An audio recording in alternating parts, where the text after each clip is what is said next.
Deu uma esfriada aí, né? Esse mês, irmãos, a gente, ainda no meio dele, né, desse mês, ele tem sido marcado por uma sucessão de eventos. Algumas coisas que têm acontecido e marcado aí. Ontem tivemos aí, né, um jogo, né, começou aí a Copa do Mundo. A gente, nesse mês, iniciou também o inverno aqui no hemisfério sul. Aí algumas mudanças, né, temperatura, ajustes de alguns chuveiros, né, colocando ali no modo mais quentinho, algumas roupas que estavam no guarda-roupa ali com um cheiro um pouquinho de guarda-roupa, né, começam a sair, começam a aparecer, começam a fazer sentido. Outra coisa que tem marcado também, essa semana eu vi uma notícia falando que na história, pela primeira vez, nós já temos aí um trilionário. Olha só que coisa interessante, um trilionário. E aí isso deixa um marco evidente de poder, né? Um poder do dinheiro, que também leva a uma pergunta para nós. Até onde o tesouro humano pode satisfazer a alma? E até onde vai o egoísmo humano? Irmãos, não tenho nem ideia do que seria um trilhão. E eu estou falando de dólares. É muita coisa. Uma pessoa detém esse patrimônio, né? Pela primeira vez na história isso acontece. Hoje também é um dia especial, exatamente hoje, especificamente hoje. Hoje é dia do pastor Batista. Parabéns, pastor. Parabéns para os pastores, né? Do pastor Batista. E olha só, nós temos o pastor João Batista. Hoje é mais especial ainda, né, pastor? Glória a Deus, né, que vocês continuem levando aí as boas novas do reino, ensinando, discipulando, guiando o povo de Deus. Glória a Deus. Esse mês também é um mês que como ele parece com o mês seguinte na pronúncia, né, junho, né, julho, ele é um mês que antecede as férias escolares, né? Então, ele já causa um pouquinho de ansiedade, as pessoas já começam a pensar em férias, né? Os professores, por exemplo, já pensam, opa, um pouco de alívio. Os pais, talvez não, né? Poxa, agora as crianças vão estar em casa, o que eu vou fazer? Né? Então, as crianças já estão, a criançada já está ansiosa, doida por esse momento, para poder brincar, se divertir e coisas assim. Tudo bem que é um recesso, mas já é alguma coisa. Então, esse mês já começa esses preparativos. Outra coisa também que são as festividades juninas, né? Algumas são apenas culturais, com tradições, comidas, danças, outras com devoções, né? Venerações, onde que fica perceptível, você nota uma busca por significância dentro daquele contexto de espiritualidade.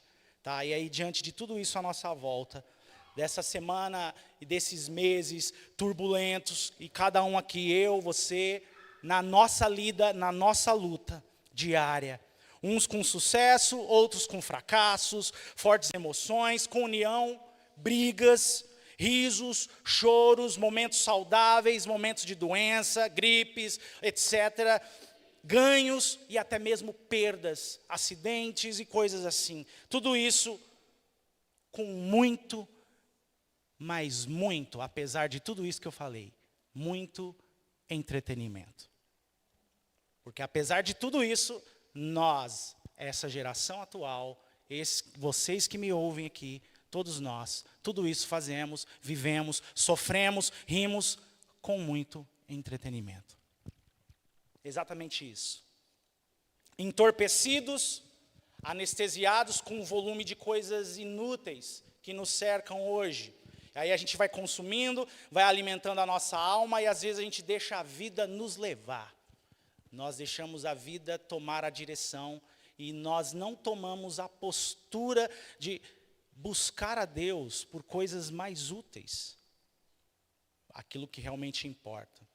E aí a gente deixa o que realmente importa sempre para depois. Essa aqui é uma oração de Jesus. Jesus ora. Eu acredito que é uma das poucas vezes que a gente tem detalhes da oração de Jesus. A gente vê vários momentos em que Jesus ele se retira para orar. Mas com detalhes do que ele orou, aqui está completo. E aqui a gente não está falando de uma oração qualquer. É uma oração pública. E ela foi considerada como oração sacerdotal pela primeira vez por um luterano, que deu esse título a essa oração. Lá em 1530, mais ou menos, um luterano chamado David Chartreuse, acho que é assim que pronuncia, não sei. E esse homem deu esse título de que era uma oração sacerdotal. E é interessante que desde então a teologia atual já assumiu, já adotou, né, esse título. Inclusive os próprios católicos também adotaram esse título para essa oração. Porque ela é uma oração onde Jesus ele intercede pelos discípulos e por todos aqueles que viriam crer nele. Jesus ora por si mesmo também. Então ele executa aqui um papel, porque sacerdotal, porque remete ao sacerdote, até mesmo do Antigo Testamento, que era aquele que estava ali diante de Deus, em favor do povo, e estava diante do povo em favor de Deus. Então Jesus ele executa esse papel de intercessor, ele ora pelos seus. Então, por isso, oração sacerdotal. Ele ora por si mesmo, ele ora pelos seus discípulos, e depois ele ora por todos os futuros crentes. Mas quando foi que ele executa essa oração? Foi um dia antes da crucificação. Você pode ver que a sequência depois é a crucificação. E aqui a gente tem um clima emocional. Qual que é o clima emocional aqui, desse momento, dentro desse contexto? Muitas coisas já haviam acontecido, Jesus já havia sido contestado, Jesus já havia anunciado a sua morte, Jesus já havia prometido um consolador, Jesus já tinha predito que os discípulos iriam abandoná-lo. Tudo isso antes, ele diz, ele expõe tudo o que iria acontecer, antes de acontecer. E aqui é um ambiente de crise. Essa oração, ela ocorre em um ambiente, em um momento de crise. A palavra crise, ela define um momento de ruptura, uma instabilidade, mudança brusca em um processo. Ou seja, tudo está caminhando de uma forma, a crise vem e desestrutura isso. É isso que a crise faz. O termo origem, no grego aqui, de crise, significa decisão, julgamento ou encruzilhada. É uma etimologia que revela uma característica fundamental. Mais do que apenas um problema, é um ponto de virada decisivo. Eles estavam vivendo esse momento. E aqui, vou mandar uma aqui para os nerds de plantão, tá?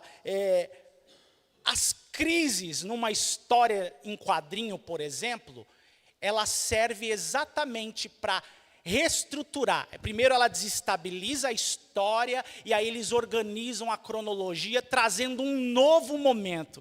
É isso que os autores de histórias em quadrinhos, ou até mesmo de filmes, eles fazem. Eles criam uma crise, inclusive existem vários quadrinhos com esse termo. Isso acontece em DC, Marvel e todos esses aí. Isso aqui serve para os nerds de plantão, entendem do que eu estou falando. Essas crises servem para desestruturar e depois refazer, reiniciar, rebutar alguma coisa. E é exatamente isso aqui. Só que eles mal sabiam, né, esses autores, que Deus já fazia isso há muito tempo. Deus já usa e utiliza das crises para poder mudar a história. Nós vemos isso em vários exemplos. A gente vê, por exemplo, no dilúvio. O dilúvio foi uma crise que reestruturou, que mudou a Torre de Babel. O exílio babilônico, isso acontece também. E por fim aqui, essa oração, ela acontece diante dessa crise, porque em breve o Filho de Deus, ele iria levar o pecado da humanidade. Ele ia mudar a história mudou antes de Cristo, depois de Cristo. Jesus levou sobre si todos os nossos pecados. A morte na cruz e a sua ressurreição mudou tudo na raça humana. Já dizia João Batista: eis o Cordeiro de Deus que tira o pecado do mundo. Aqui a gente já tinha o anúncio da traição, partida iminente de Jesus, dispersão dos discípulos, e um sítio teológico, ou teor, ou densidade teológica aqui desse texto, dentro desse contexto. A gente vê que o apóstolo João, ele condensa, ele canaliza temas centrais do evangelho. Ele fala sobre a glória, sobre amor, sobre a fé, sobre o mundo. Ele fala sobre o Espírito Santo, ele fala sobre unidade, ele fala sobre a missão, ele fala sobre a vida eterna. E um detalhe muito importante, dentro de todas essas temáticas, dentro de todos esses temas, ele converge tudo isso em Cristo, em Jesus. Jesus, ele é o centro. E aí então, dentro desse preparo, dentro dessa história de redenção, porque a raça humana, ela pecou. A raça humana, ela, dentro da sua incapacidade humana de se aproximar por conta própria para a salvação. Dentro desse contexto, porque também está escrito, olha só o que diz em Romanos 3, versículo 10 e 11. Como está escrito, não há um justo, nenhum sequer. Não há ninguém que entenda, não há ninguém que busque a Deus. Pessoas incapacitadas de se achegar a Deus. E aí aqui em João 17:17, que nós acabamos de ler, nós temos uma petição imperativa, com base na soberania do Pai, onde Jesus, ele pede para os seus discípulos, pelos seus discípulos, ele diz: santifica-os na verdade, a tua palavra é a verdade.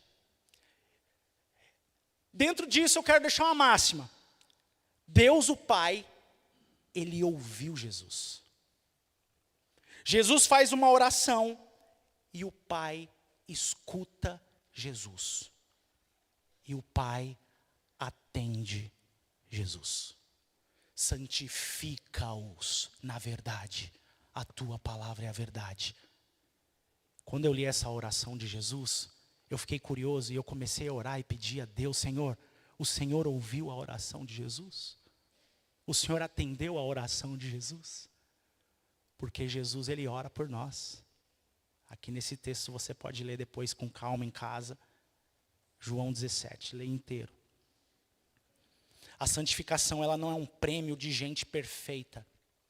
Ela é a obra de Deus pela verdade e pelo Espírito. E aí a ideia central pode ficar assim: santos. Porque Jesus fala, santifica-os. Santifica-os para quê? Para serem santos. Então aqui, ó, santos no Novo Testamento, aqui, na palavra de Deus, não significa impecáveis. Não. Mas são pessoas separadas por Deus, na verdade, pela palavra. E isso inclui pessoas vivas, que somos eu e você, que aqui estamos, e os que também morreram em Cristo Jesus, que já não estão mais entre nós. Esses são santos. Santos, a igreja de Jesus. Amém? Tá, mas o que a Bíblia fala dos santos? Porque aqui nós vemos uma oração de Jesus: santifica-os. Jesus pede ao Pai: santifica-os. Ou seja, torne-os santos, que eles sejam santos. Quem são? O que a Bíblia quer dizer com isso? O verbo aqui imperativo significa santifica, consagra, torna santo. Strong, ele fala assim exatamente sobre esse trecho. Ele diz assim que se trata de uma ação pontual e decisiva de Deus, que separa os discípulos do profano, para dedicá-los exclusivamente ao serviço santo. Não se trata de mero aperfeiçoamento moral, mas de obra soberana do Pai em resposta à oração de Jesus. Deus responde a Jesus e Deus opera nos seus discípulos a santidade. Santifica-os. Para quem? Quem? Jesus pede ao Pai, santifica quem? Os discípulos que o Pai lhe deu. Aqui no versículo 9, de João 17, você pode até deixar aberto se você quiser, a gente vai ler mais alguns versículos aqui dentro.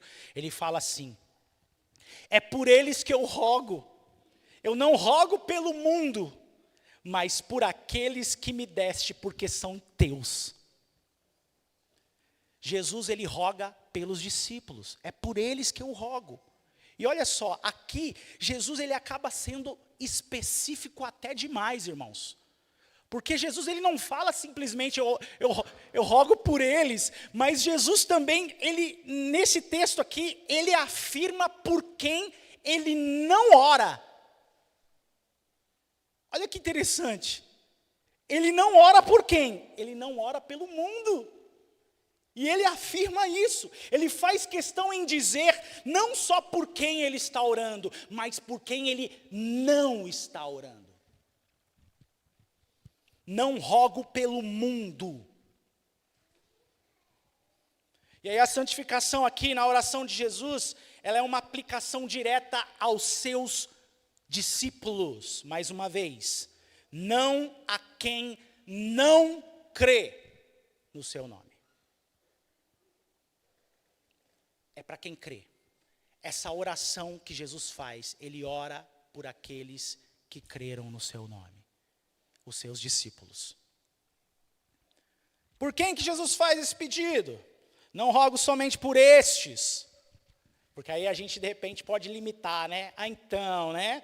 O texto aqui, ele é muito pontual. Jesus, ele está orando somente por aqueles que estão à sua volta, em seu tempo presente, lá 2000 anos atrás. Não, mas no versículo 20, ele diz o seguinte: não rogo somente por estes discípulos que estão aqui à minha volta. Não estou orando somente pelos 12, ou pelos 70, ou sei lá, pelos outros demais que estão aqui me seguindo. Não.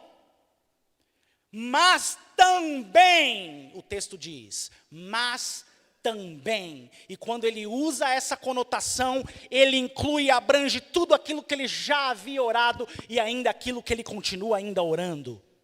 Mas também por aqueles que vierem a crer em mim, por intermédio da sua palavra. A oração de Jesus, ela atinge a mim e a você hoje. Quando ele fala, santifica-os, a pergunta é, quem? Vai santificar quem? Aqueles que estavam à sua volta, aqueles que viveram com ele, aqueles que vieram depois dele, aqueles que vieram antes de nós, que creram no seu nome, e hoje, nós que cremos no seu nome, e aqueles que ainda crerão. Essa oração é para todos os que creem e os que ainda virão a crer dentro deste tempo. Santifica-os. Você crê em Jesus? Jesus orou ao Pai por você. E ele disse, santifica-o. Santifique ela, Senhor. Santifique ele. E isso me leva a crer que somos santos. Já disse, não impecáveis. A conotação, aquela expressão de que santo, aquela pessoa, né, monastério, aquela vida é perfeita. Não é nada disso. Santo, separado, exclusivo. Você foi tirado de onde você estava, da sua vida, do mundo, para viver para Deus. Ainda tropeçando, ainda pisando na bola, mas santo, em processo de santificação. Aleluia. Tanto no grego quanto no hebraico, o termo santificar, santo, possui conotação de separado. Ou seja, santificar na Bíblia é você pegar algo comum e torná-lo exclusivo de Deus, separado do pecado, reservado para Ele. Santo não significa especial, seletivo, não. É alguém que Deus tira do comum e dedica para si mesmo. Na oração, olha só o que Jesus fala no versículo 11 e 15 e o 16. Ele fala assim: já não estou no mundo, mas eles continuam no mundo. Os discípulos, sim, nós continuamos aqui no mundo. Ao passo que eu vou para junto de ti, Pai Santo, guarda-os em teu nome que me deste, para que eles sejam um, assim como nós. Não peço que os tires do mundo, mas sim que os guardes do mal. Aí Jesus diz, olha a separação aqui. Eles, versículo 16, eles não são do mundo, como também eu não sou. Entendeu? Nós estamos no mundo, mas não somos do mundo. Como Jesus também não é. Não somos desse sistema pecaminoso. Nós não somos do comunismo, do capitalismo, do ismo e outros ismos. Nós somos de Jesus. Nós somos santificados para viver para Deus. Amém? Isso é santificação. Separação do mundo. Até porque em seguida a gente tem uma sentença, santifica-os, depois do versículo 16, que foi o que nós lemos. Jesus fala, santifica-os. E aqui Jesus, daqui a pouco a gente vai falar com mais detalhes disso, ele expõe também qual que é o instrumental dessa santificação. Ele diz ao Pai, ele pede ao Pai, santifica-os. Mas só santificar por santificar, mas em quê? Com o quê? Como? Santifica-os na verdade. E aí ele diz depois o que é a verdade. A tua palavra é a verdade. Então, repito aqui, isso não significa que gente perfeita ou moralmente impecável. Não significa isso. Mas gente que agora pertence a Deus e está sendo transformada por Ele. A palavra santo, quando ela é atribuída a pessoas, aqui na Bíblia, se a gente pegar as escrituras e ver todas as vezes que ela atribui esse termo a pessoas, ela não possui conotação de perfeição, não, mas de separação, de pertencimento. Glória a Deus. E é claro, irmãos, que ser santificado por Deus, por meio do Espírito Santo, é claro que isso vai nos dando graça, isso vai nos transformando, isso faz com que a gente abandone pecados, que a gente comece a viver uma vida na presença de Deus. A nossa vida muda, é claro, estando na presença de Deus. Mas assim, no Novo Testamento, de Mateus até Apocalipse, tudo aqui que você pegar para ler, você vai ver que o termo mais utilizado para os crentes, e até mesmo pelo próprio Jesus, né? Os crentes em Jesus, você vai ver que depois eles são chamados de cristãos, mas o termo muito usado para crente é santos. As pessoas que são crentes no Senhor são chamados de santos. Você vê muito isso nas cartas paulinas. Aos santos que estão em tal lugar, e aí ele começa ali endereçando as cartas, sempre dirigindo aos santos. É isso, irmãos, santos, separados. Então a gente tem que tirar isso. Isso parece uma coisa dentro de um contexto acadêmico, teológico, é uma coisa tão simplória, mas hoje ainda eu escuto, principalmente lá fora, e às vezes até meio dos novos cristãos, atribuindo esse termo de santo a algo perfeito, a algo muito... E não é nada disso. São as pessoas separadas, que estão ainda em processo de santificação. Amém? Santos em Corinto, cheios de problema, está aqui um exemplo, a igreja de Deus que está em Corinto, aos santificados em Cristo Jesus, chamados para serem santos, lá em 1 Coríntios, capítulo 1, versículo 2. A gente já falou muito de Coríntios aqui, né, irmãos? Uma igreja problemática, uma igreja cheia de problema. E ali Paulo, ele denuncia, olha o que ele fala, de uma igreja que tem divisões, imoralidade grave, confusão na ceia, abuso de dons, etc. E ele chama eles de santos.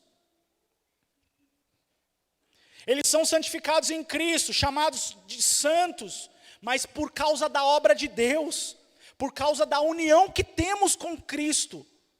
É Ele que nos torna santos, amém? E aí isso ilustra muito bem, santos não são os que já chegaram à perfeição, mas os que foram separados por Deus e estão sendo alinhados à sua vontade. Perfeitos em posição, em processo, na caminhada. Hebreus 10:14 diz o seguinte: porque por meio de um único sacrifício, Ele aperfeiçoou para sempre os que estão sendo santificados. Olha só aqui aparecem duas coisas ao mesmo tempo. Aperfeiçoou para sempre, ou seja, em Cristo Jesus, diante de Deus, nós já temos um status definitivo. Nós fomos aceitos, nós fomos justificados, nós somos separados para Ele. E depois que estão sendo santificados. Fala do processo. Ou seja, ao mesmo tempo, a gente está nesse processo onde Deus continua nos santificando na nossa vida prática, no nosso dia a dia. E aí, junto com isso aqui, irmãos, a gente vê João capítulo 1, versículo 8, primeira carta de João, ele nos lembra dizendo assim, ó, se dissermos, olha só quem está falando isso, o apóstolo São João, o santo João, olha o que ele está dizendo, se dissermos, ele fala se dissermos, ele se inclui, que não temos pecado nenhum, a nós mesmos nos enganamos, e a verdade não está em nós. Então a gente vê que os santos, eles pecam, os santos, eles não são perfeitos. Fica claro para a gente aqui, diante dessa exposição, que na Bíblia santo não é aquele que morreu e virou objeto de veneração. De acordo às Escrituras, não é isso. Santo é quem pertence a Cristo. Santidade não nasce de mérito acumulado, mas da graça de Deus que nos separa para Ele. Amém? Na Bíblia, santo não é alguém que já não peca mais, mas alguém que Deus separou para si em Cristo. Amém, irmãos? Eu estou sendo redundante mesmo, porque isso precisa ser bem claro para nós. O que é ser santo? O que é santo? Por isso Paulo ele fala assim, para a igreja de Coríntios, santos, mesmo tendo que corrigi-los depois dos seus próprios pecados. E João ele fala aqui também, né, que se alguém afirmar que não tem pecado, ele já está enganado. Não tem como. Então o conceito de que santo é aquele que não peca.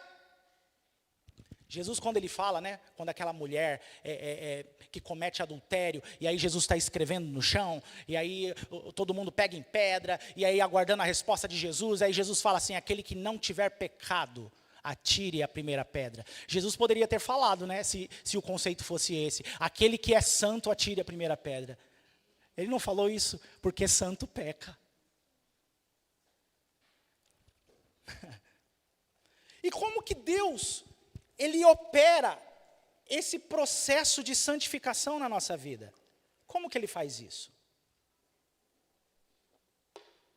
Que aí entra esse instrumental que nós lemos. Jesus, Ele não apenas pede a santificação, separação, Pai, separa-os. Não, Ele não pede somente isso. Ele também revela o meio, o agente dessa obra. E aí em João 17:17 ele diz, o pedido é bem claro, santifica-os na verdade. A tua palavra é a verdade. Então primeiro aqui Deus ele santifica na verdade da sua palavra. Jesus ele não diz apenas santifica-os, mas é na verdade, ele então explica, a tua palavra é a verdade. O que significa que a santificação bíblica ela não acontece por um autoaperfeiçoamento, sabe? Não é uma busca interna de alguém que vai para uma montanha, se isolar, entra dentro de um quarto e começa a jejuar e ficar sem comer nada. Não, ele não é um autoaperfeiçoamento, não é um esforço moral. Eu vou me esforçar aqui eticamente. As grandes empresas hoje têm aplicado notas de compliance, regras de ética profundas, onde eles exigem atitudes dos seus diretores, dos seus CEOs, códigos de éticas rigorosos. Isso é possível? Hoje é tranquilo de você condicionar e você forçar um comportamento por meio de ferramentas como neurolinguísticas e coisas assim, mas isso não torna ninguém santo. Isso não torna ninguém aceitável diante de Deus. Santificação não é uma ideia abstrata, é Deus aplicando a verdade ao coração, corrigindo a mente, confrontando o pecado, moldando a vida do crente. Em Efésios 5, 25 ao 26, Paulo ele fala que Cristo, ele amou a igreja e a si mesmo se entregou por ela. Olha só, para quê? Para a santificar, purificando-a com a lavagem de água pela palavra.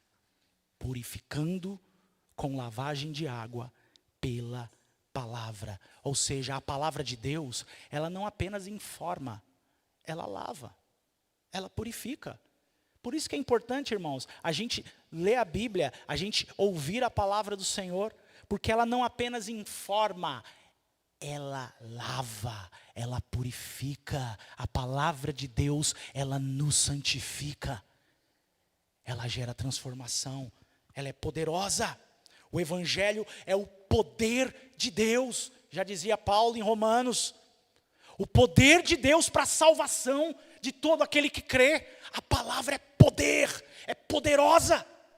Ela lava, ela santifica. Deus santifica também pelo Espírito. A santificação ela não é obra da nossa força de vontade, nem um ajuste de comportamento. João 16, versículo 8. Jesus ele ensina que o Espírito Santo, ele convence do pecado, da justiça e do juízo. Lá em Tessalonicenses 2,13, Paulo ele fala que Deus ele nos escolheu para a salvação, pela santificação do Espírito, letra maiúscula, e fé na verdade. Em Romanos fala que também é pelo Espírito que fazemos morrer as obras carnais, as obras da carne. É tudo pelo Espírito, irmão. Santidade bíblica ela não é uma maquiagem religiosa, nem uma aparência de piedade. Deus ele não quer mudar a casca.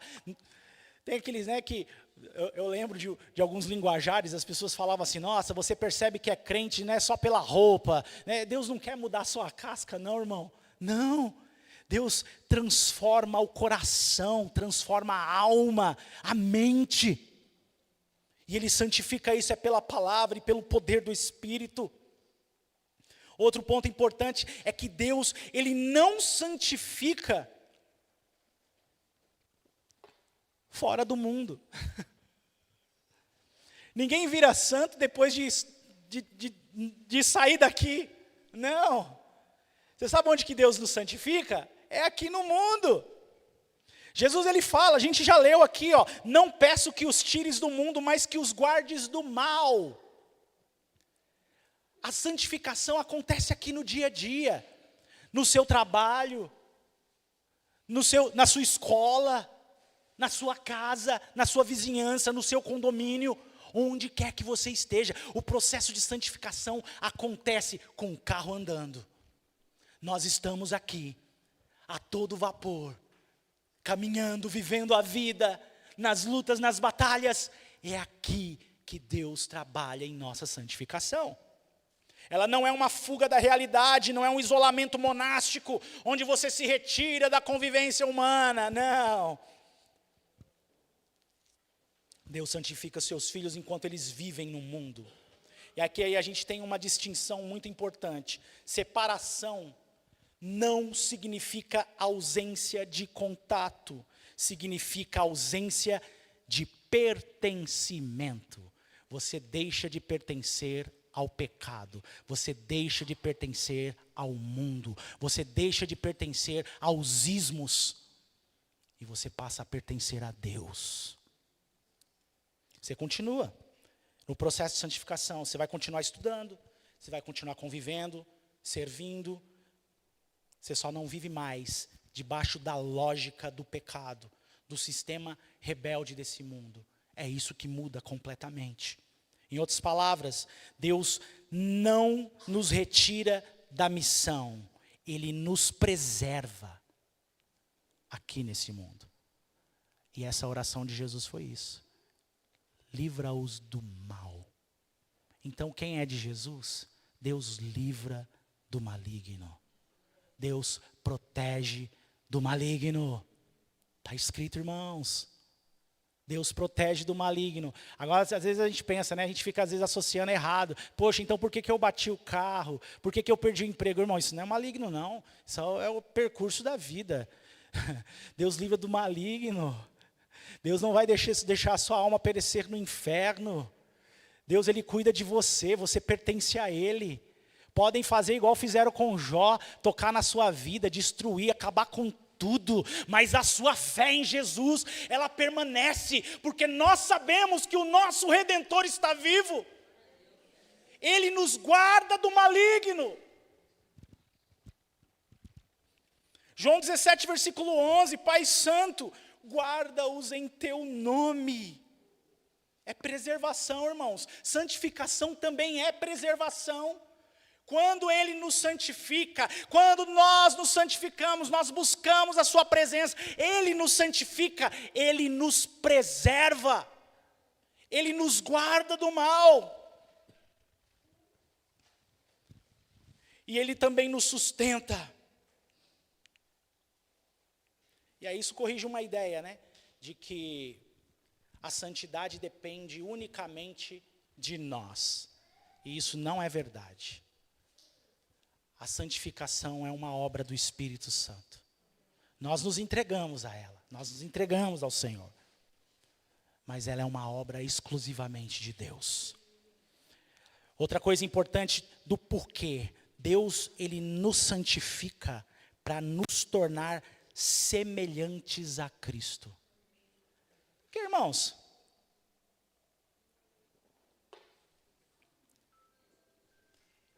fazer o certo por fazer, porque é a coisa certa a se fazer. A gente escuta isso muito nos filmes de Hollywood.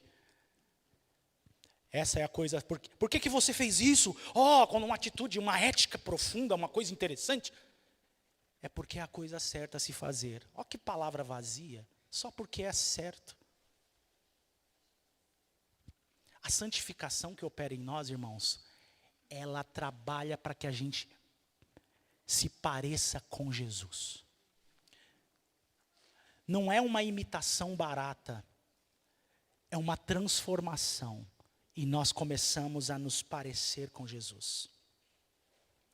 Não é só para virar uma pessoa melhor, mas é para nos tornarmos conforme a imagem do seu Filho. Efésios 5, 27, o alvo que é Cristo, apresente a igreja gloriosa, sem mácula, nem ruga e nem coisa semelhante, porém santa e sem defeito. E aí mostra, irmãos, que a santificação tem uma direção. Não é só porque é o certo a se fazer. Por que você vive assim? Os crentes são tão moralistas. Não. Não é porque é uma decisão nossa. Deus começa a trabalhar tão profundamente em nós. A palavra nos lava, ela nos limpa, que nós passamos a nos parecer com Jesus. O pastor Geraldo falou aqui esses dias, numa quinta-feira, que Pedro foi apontado, né, como sendo seguidor de Jesus, porque falava como ele, se vestia como ele. Então desconfiaram logo que ele andava com o Galileu. Mesmo pecando, né? Negando Jesus. Não, ele negou. Mas parecia, porque andava junto. E tempos antes disso acontecer, Jesus ele fala para Pedro, por sinal, que só precisava lavar os pés, porque todos já haviam sido lavados. Pedro fala, me lava a cabeça, então lava todo eu aqui, porque Pedro não queria que Jesus lavasse os pés dele.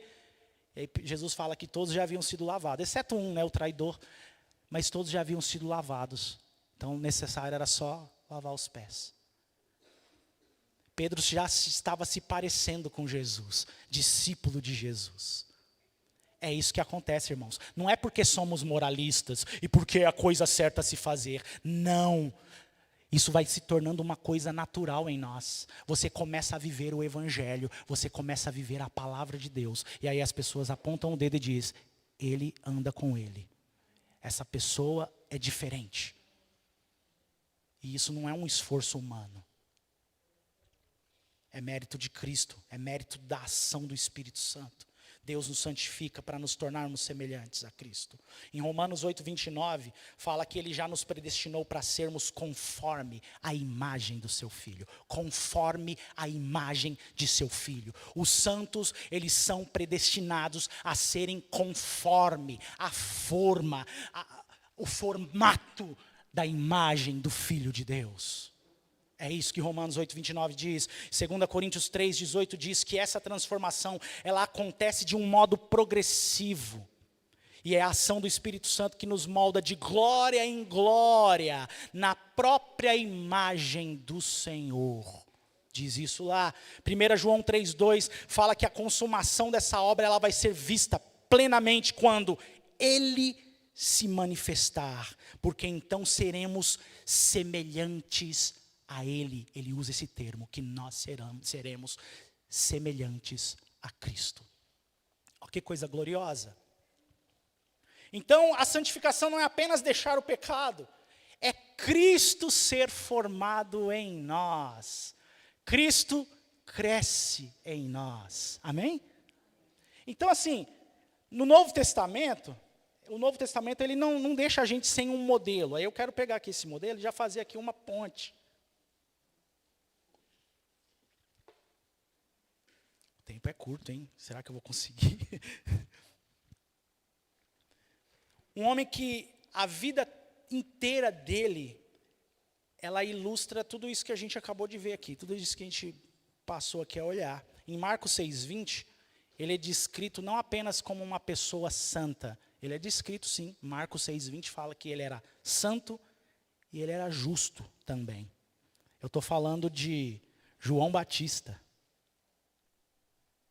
É um exemplo aqui que a gente vai usar. João Batista. Marcos 6:20 diz que Herodes tinha medo, né? E o apóstolo, né? O apóstolo, não, o discípulo que escreveu, né? Marcos, quando ele escreve ali, ele diz que Herodes, quando o prende, ele tinha medo, porque João era um homem santo e justo. Ele escreve isso ali, o autor escreve isso, deixa bem claro. Pensa num homem que foi separado por Deus, antes mesmo de nascer. A gente falou aqui que os santos são eleitos, né? Eles foram predestinados. Então, olha só, João Batista, ele está bem claro aqui a história dele. Ele foi, pra você ter ideia, Isaías falou dele, em Isaías capítulo 40, se não me falha a memória, no versículo 3, a voz do que clama no deserto. 700 anos antes desse cara nascer. 700 anos antes. É muita coisa. Ele foi anunciado como alguém que ia preparar o caminho do Senhor. A vida dele, ela não foi construída para obter honra, para receber honra. Não. Ele foi para anunciar outro, sempre o outro, não a si mesmo. E uma das frases mais icônicas de João Batista, onde ele resume a própria missão dele, ele fala o seguinte, em João capítulo 3, versículo 30, ele diz assim: convém que ele cresça e que eu diminua. Isso resume boa parte da missão de João Batista. Ele fala, convém que Jesus cresça e que eu diminua. Ele não queria ser o centro, mas ele queria que Cristo fosse visto. João capítulo 1, versículo 29, ele diz assim: eis o Cordeiro de Deus, que tira o pecado do mundo. Ele aponta para Jesus. João Batista, o tempo todo, aponta para Jesus. E se a gente pegar na Bíblia todas as referências, todas elas, inclusive as das profecias do Antigo Testamento, a gente vai ver que João, ele é o oposto à lógica da veneração. Ele é uma pessoa que não recebia honras. Irmãos, camelo camelo o pessoal tinha como um instrumento, né, de carga, de montaria. Ninguém matava camelo, não. Camelo vivia até não servir para mais nada, envelhecia, demorava para morrer camelo. As roupas dele eram peles de camelo. Era um homem que vivia no meio do deserto, comendo mel silvestre e gafanhoto. Ele começava a pregar lá, arrependei-vos. Imagina no momento ele gritando lá e uma pata de grilo no meio do dente. Ele não buscava honras, ele não buscava méritos. E ele era de uma linhagem, por assim dizer, até de elite, sacerdotal, tinha direitos. Mas você não vê ele usando desses direitos. Ele faz a vontade de Deus, ele não busca honras. E ele direciona o seu ministério apontando para Jesus o tempo todo. Ele não se apresenta como alguém digno de culto, oração ou exaltação. Muito pelo contrário, ele aponta para Jesus e ele diz: eis o Cordeiro de Deus que tira o pecado do mundo. Em João capítulo 1, versículo 15 até o 37, irmãos, a gente vê aqui uma série de eventos, né? A gente vê o testemunho que João Batista ele fala de Jesus, né? E em vida, o que João faz? Olha só, ele não rouba a glória de Cristo, ele não disputa o lugar do Salvador, ele não admite ser tratado como mediador, não, ele não quer ser mediador. Ele aponta para o único que salva. Inclusive, muitos de seus discípulos passam a seguir Jesus. Ele aponta Jesus até mesmo para os seus discípulos. E muitos de seus discípulos, de seus seguidores, o deixam e passam a seguir Jesus. Um deles chega: João, aquele homem lá que você falou, ele está batizando. Importa que ele cresça e que eu diminua. O que é veneração? A veneração é uma palavra que vem do latim, veneratio, derivada do verbo venerare, que em latim significa, tá? Estou pegando aqui o termo etimológico, tá? Buscado nos dicionários até mais antigos, diz assim: adorar, reverenciar. Em raízes mais antigas significa querer também, desejar, veneração. É um movimento da alma em direção àquilo que reconhece como digno de honra. Irmãos, no uso religioso, histórico, tá? O termo ele veio designar assim uma honra prestada a figuras santas, distinta do culto de adoração. Né? A teologia católica ela elabora isso como um cuidado, assim, eles meio que separam, né? Eles falam que adorar pertence exclusivamente a Deus e que venerar é uma honra tributada aos santos, categoria diferente, peso diferente. Palavras deles. O problema aqui, irmãos, é a distinção, sabe? Ela é tênue. Que assim no papel parece assim tão claro, né, quando você escreve, só que isso na prática se dissolve. Você começa a ver que a reverência ela começa a ir embora quando a pessoa menos percebe, daqui a pouco o respeito vira uma oração. E aí a essas pessoas que são veneradas, que já morreram, que eram considerados santos do Senhor, como nós também somos, elas começam a receber orações. E aí aquilo que era para ser uma honra apenas, vira uma mediação. Aí começa a pedir mediação. Fulano, né, peça a Deus, né, me ajuda a arrumar um emprego, me ajuda nisso, naquilo, outro, né, para ele levar para Deus. E aí quando isso acontece, a fronteira entre o Criador e a criatura começa a ficar um pouco apagada. Aí aqui começa a ter problemas. A Escritura ela não trata isso com leveza, irmãos. A Bíblia ela manda honrar quem é digno de honra.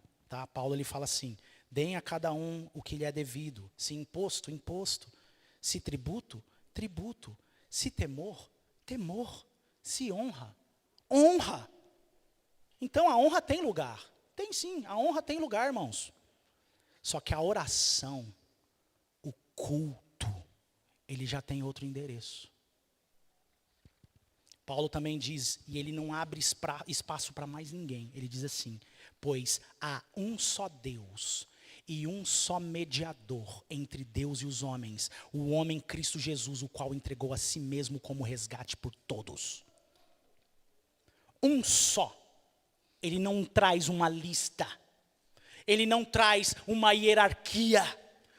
Um mediador. Mediador é aquele que fica entre eu e Deus. O Novo Testamento deixa bem claro que esse único mediador é Jesus. Só há um. Não há uma lista. Não há uma hierarquia. E aí o próprio Jesus, ele fecha a porta de qualquer caminho quando ele diz lá em João capítulo 14, versículo 6. Eu sou o caminho, a verdade e a vida. Ninguém vem ao Pai a não ser por mim. Caminho. Ninguém vem ao Pai a não ser por mim.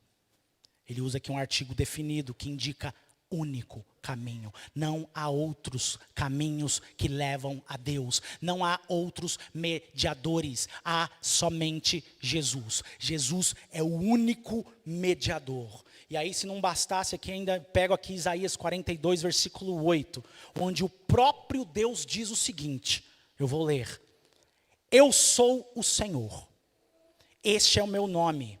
A minha glória, pois não a darei a outrem, não darei a ninguém, nem a minha honra às imagens de escultura. Deus não dá a sua glória a outros e nem a imagens de esculturas. Está escrito aqui. Irmãos, quando a criatura ela começa a receber aquilo que pertence a Cristo, não é só uma distinção teológica, como a gente viu aqui um pouco antes. Ah, não, uma distinção teológica aqui, não. Quando ela começa a receber o que pertence a Jesus, oração, culto, aí a gente ultrapassa uma fronteira bíblica.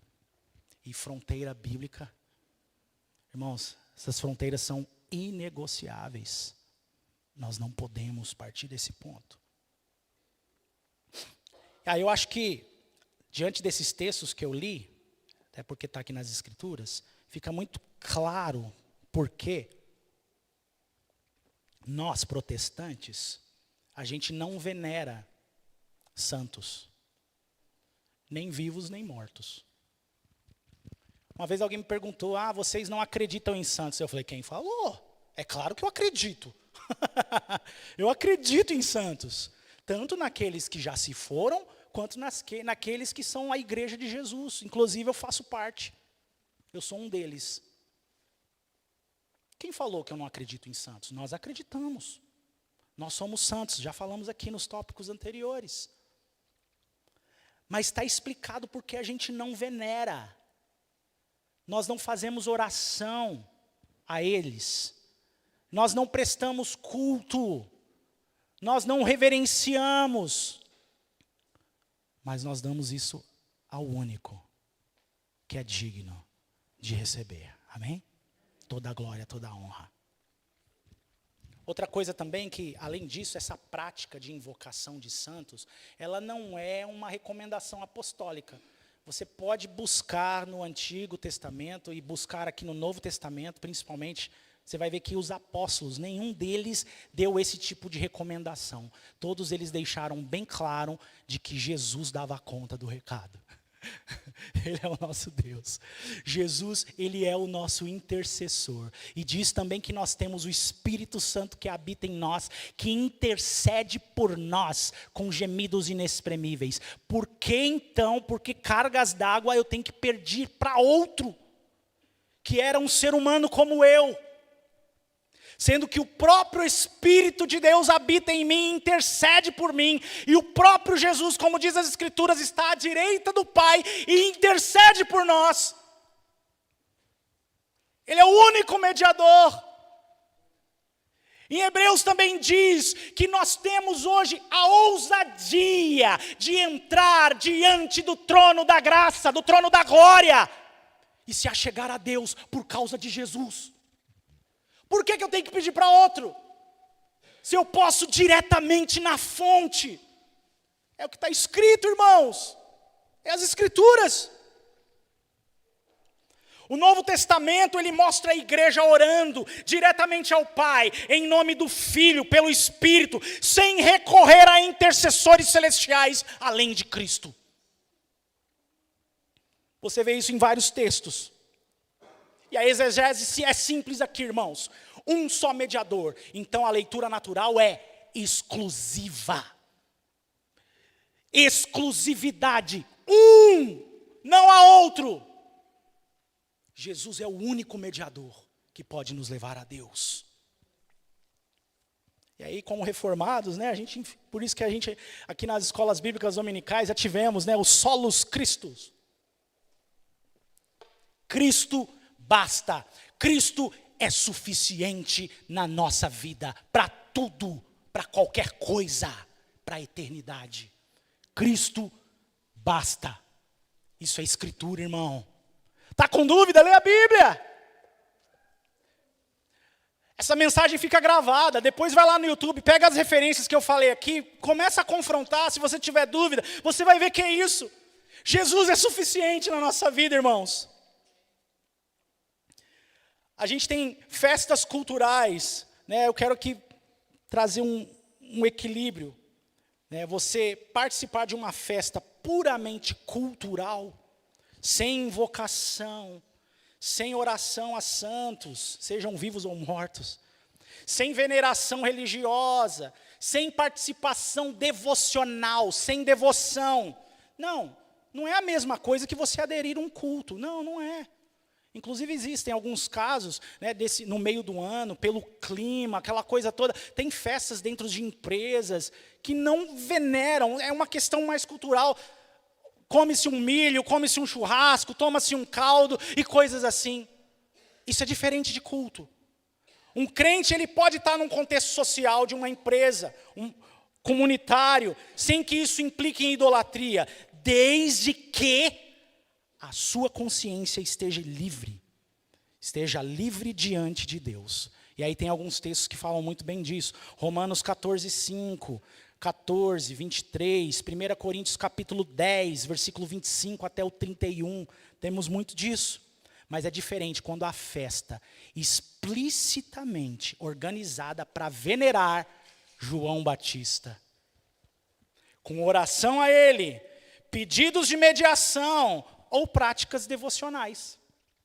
Aí sim, irmãos, aí configura em algo que foge das Escrituras. Aquilo que a Escritura condena. Aí nesse caso a gente não pode tratar como alguma coisa neutra, não, porque a Escritura ela não autoriza oração aos mortos, nem qualquer mediação além de Jesus. E aí o ponto da consciência também importa. Se algo fere a consciência iluminada pela palavra, não deve ser praticado com fé, porque o que não provém de fé é pecado, como está em Romanos 14:23. Irmãos, Jesus foi em festas, tanto festas religiosas, ali judaicas, como em festas públicas de casamento. Jesus esteve em festas. O cristão, ele pode estar em festas, ele não pode adorar, ele não pode venerar, ele não pode compactuar com adoração que não seja Jesus, que não seja o Deus, o Senhor dos senhores.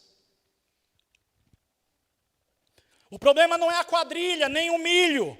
O problema está em você curvar o seu joelho diante de um nome que não é um nome acima de todo nome. E aí tem uma contradição, irmãos. Eu já vou terminar, porque o horário não vai deixar eu nem finalizar quase aqui. Mas olha só, tem uma contradição aí. Eu estou falando das festas de São João, é isso mesmo. Eu comecei aqui falando sobre os santos. O que é ser santo? Você entendeu. E aí agora a gente está chegando aí, falamos do inverno e tudo mais, as festas juninas.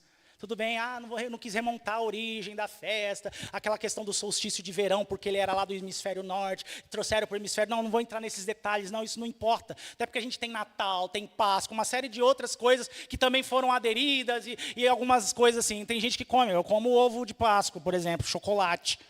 Quem não come? Todo mundo de gente come. Ah, por causa disso estou adorando um Deus pagão. Não. Eu entrei nesse mérito aqui para a gente saber quem são os sãos. Quem são os santos? Você sabe quem são os santos. E qual que é o lugar deles? Eles não são dignos de adoração. Eles não são dignos de veneração. Não são dignos de oração. Ou não podem fornecer mediação. Eles não têm essa capacidade. E agora estamos falando de João Batista. E existe uma festa que é comemorada, onde de forma devota há orações a ele. Há pedidos de mediação para ele.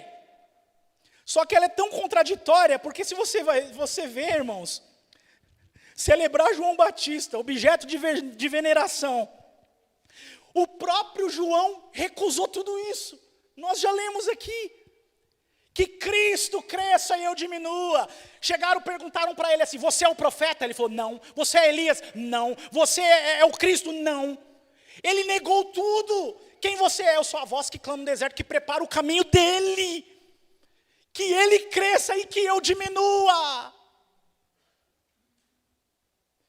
Ele não era pomposo, ele não recebia presentes. Você acha que João, como um profeta, diz que as multidões chegavam para ser batizadas, e ele batizava aquele povo, e diz que ele vestia aquela roupa simples, ele vivia de forma simples. Você acha que ninguém lhe ofereceu um lugar bom para morar, ou roupas bonitas? O que mais tem hoje são vocacionados, entre aspas, abusando das questões, que são idolatrados, que são venerados, que aceitam, ser mediadores do povo em vida. O que eu quero dizer para você é que é uma tamanha contradição. Se João, se pudesse, talvez estaria se revirando no túmulo, a essas festas que são em homenagem a ele. E ele diz, não é eu, não, ele. Tudo que fazemos, tudo, deve ser para a glória de Deus, para a glória de Jesus. João Batista foi santo no sentido bíblico, separado por Deus, para Deus, cheio de humildade, totalmente apontando para Cristo. Logo, não faz sentido nenhum venerar João como mediador ou destinatário de oração, porque a Escritura afirma que há um só mediador entre Deus e os homens, Jesus Cristo. João não quis a glória para si. Ele disse, convém que ele cresça e que eu diminua. Então deixa eu te perguntar, de uma forma direta, antes de a gente fazer uma oração agora, fique de pé. Essa semana, nas próximas semanas, quando as festas juninas chegarem, o que você vai fazer com o que você ouviu aqui hoje?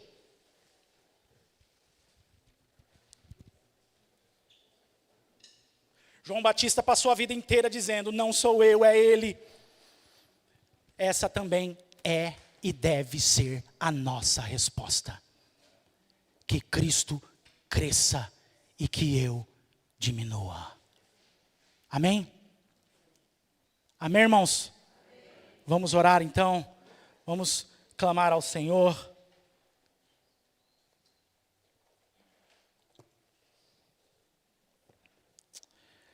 Querido Deus, nós te adoramos porque só o Senhor é um Deus santo capaz de santificar. O Senhor é único e somente o Senhor é digno e somente o Senhor possui a glória. Obrigado, Senhor, porque o Senhor nos chamou para pertencer a Cristo. Obrigado, Senhor, que o Senhor nos santifica na verdade. A tua palavra é a verdade. Livra-nos, Senhor, de toda forma de idolatria, de toda confiança em mediações humanas, e de toda tentativa, Senhor, de dividir com aquilo que o Senhor criou, com as criaturas, aquilo que pertence ao teu Filho, ó Pai. Ó Senhor, que o Senhor Jesus possa crescer em nossos corações, que o Senhor cresça na nossa igreja, Senhor, cresça no meio da igreja, nas nossas vidas, no nosso dia a dia. E que a gente diminua, Senhor, diante da grandeza do Senhor. Santifica-nos na verdade, Senhor, a Tua palavra é a verdade. Conserva-nos em Cristo, Senhor, pela ação do Teu Espírito Santo. Oh, Senhor, faz isso até a volta do Senhor. Nos preserva, nos guarda, em nome de Jesus, que é o único mediador. Em nome de Jesus. Amém.